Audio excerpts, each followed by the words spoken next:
le Sénégal et la Sierra Leone, une alliance stratégique pour transformer l'Afrique de l'Ouest.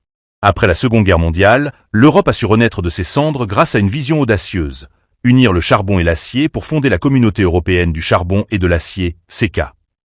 Cette coopération a non seulement relancé les économies, mais aussi scellé la paix et jeté les bases de l'Union européenne.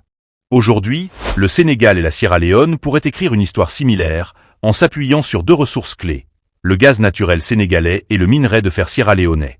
Récemment, le Premier ministre sénégalais Ousmane Sonko a effectué une visite officielle en Sierra Leone, marquée par la signature d'accords bilatéraux.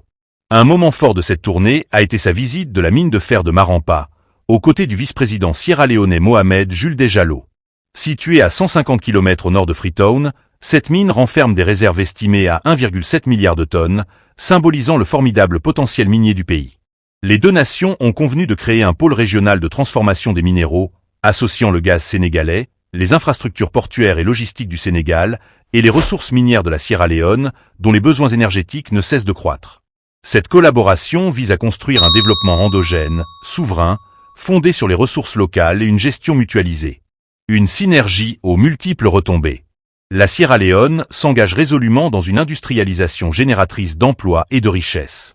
À Marampa, les technologies de pointe déployées permettent d'extraire jusqu'à 3000 tonnes de minerai par heure.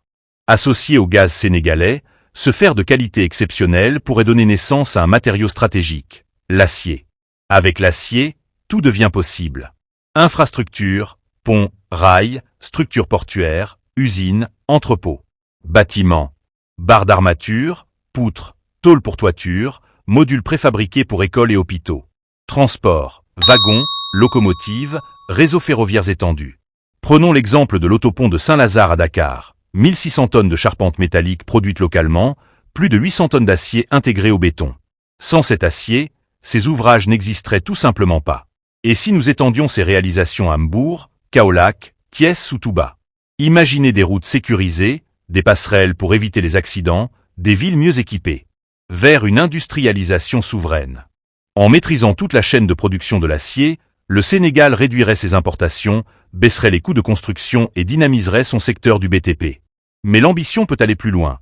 Avec l'expertise de partenaires comme la Chine, leader mondial du ferroviaire, le Sénégal pourrait assembler des wagons, des locomotives, voire des trains entiers. Les retombées seraient immenses. Création de milliers d'emplois qualifiés. Développement d'un réseau ferroviaire national, Dakar-Saint-Louis, Dakar-Tambacounda, etc. Renforcement de la souveraineté industrielle. Trois notions clés à retenir. 1. Le fer, matière première extraite du sol sous forme de minerai. 2. La fonte, fer mélangé à beaucoup de carbone, dur mais cassant, utilisé pour les pièces massives. 3. L'acier, fer avec moins de carbone, résistant et flexible, idéal pour les constructions. Cette alliance entre le Sénégal et la Sierra Leone ouvre une nouvelle ère pour l'Afrique de l'Ouest, où les ressources locales deviennent le moteur du développement. Le futur se construit aujourd'hui, avec de l'acier produit localement. Si cette perspective vous inspire, likez, partagez et abonnez-vous pour explorer ensemble les opportunités qui s'offrent au Sénégal et à l'Afrique.